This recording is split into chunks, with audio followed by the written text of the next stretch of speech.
Friend sent me this Substack this weekend. This is the most dangerous move yet.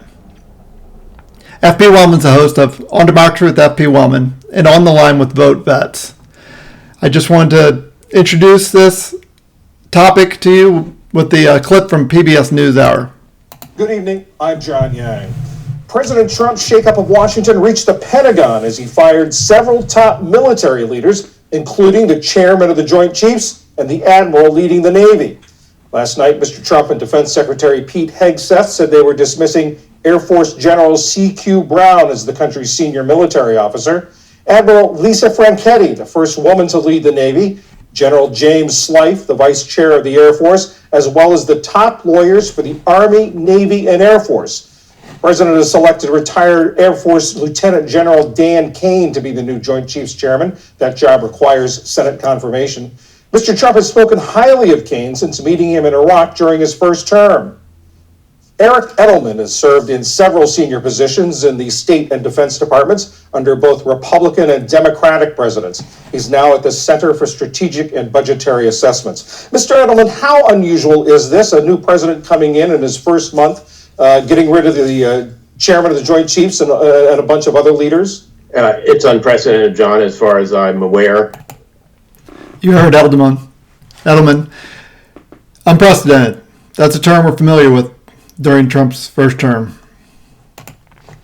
So who is Dan Raisin Kane, Trump's pick to be the next Joint Chiefs of Staff?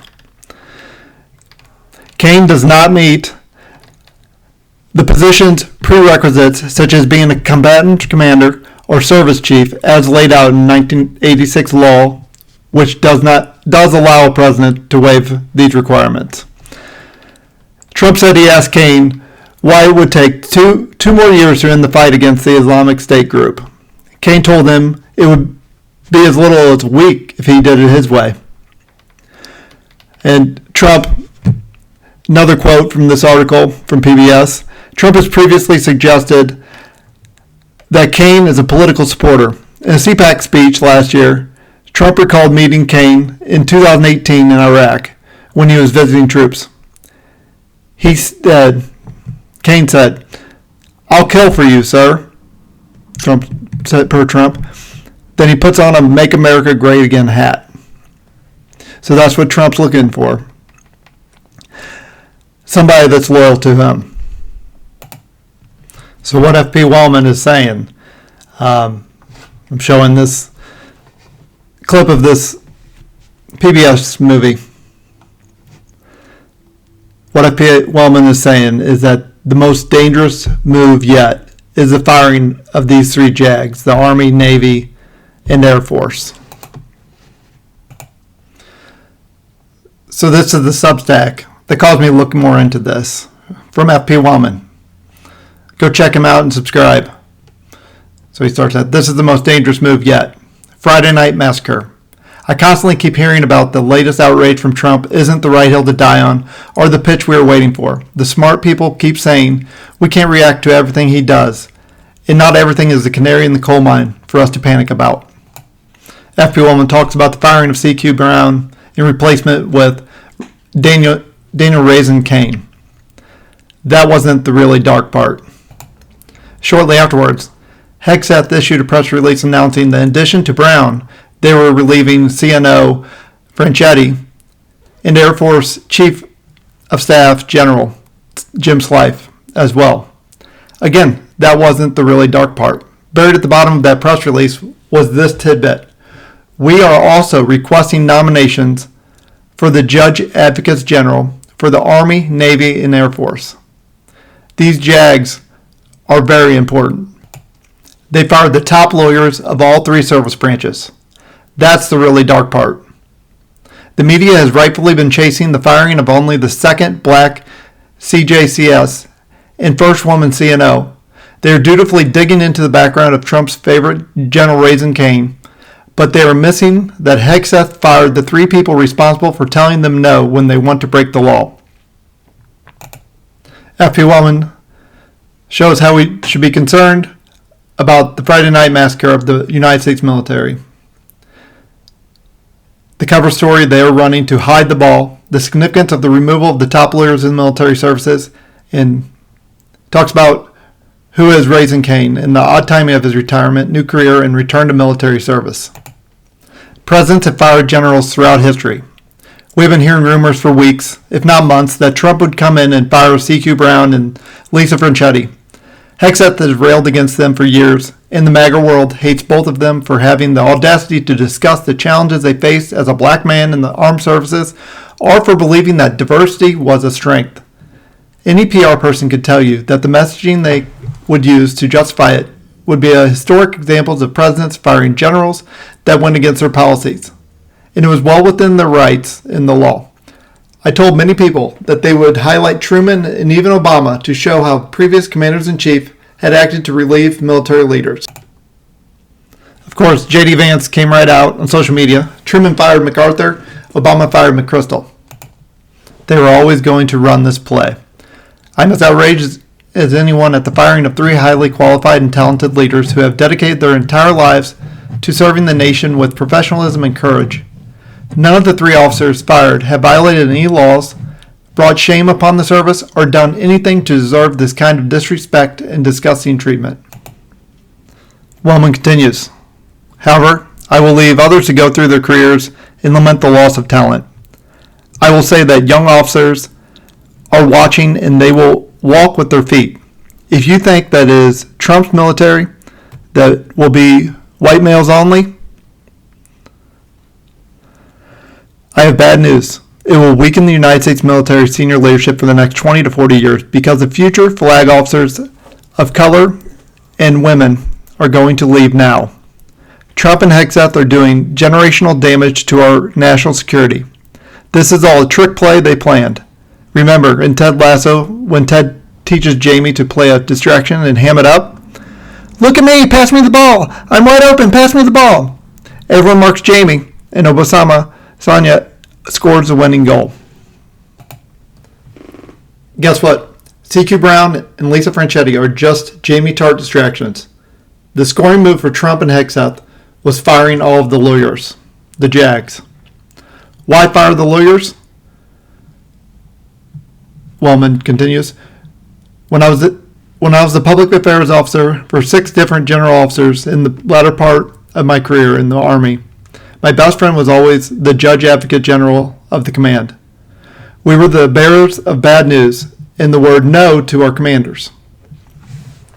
We were the ones that would walk into the office together and the boss would groan and say, "Now what?" It was a basic part of the job. You have to be able to stand up to a person who outranked you by multiple grades and say, "You can't do this because it is legal." And the public will say X, Y, and Z.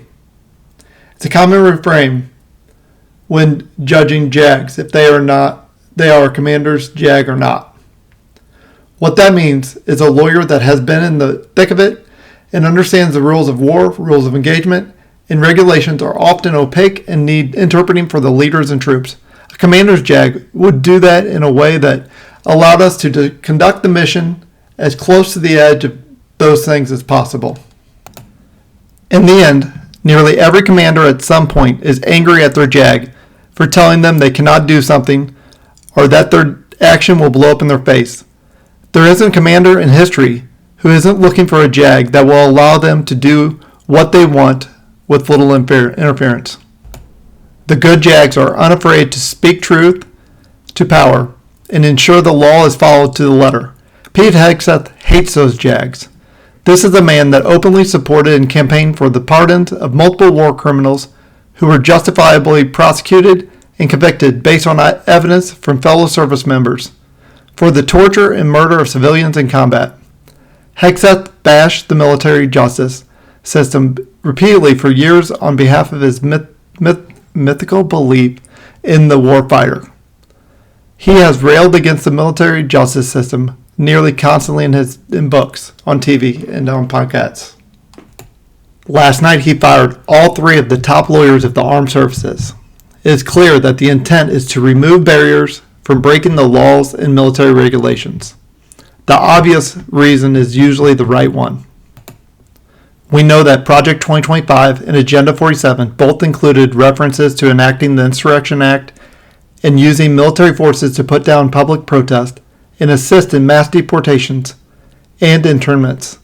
Lawyers with a loose relationship with the law would happily approve actions that skirt the letter of the law and provide legal cover for outrageous uses of our apolitical military against our own people.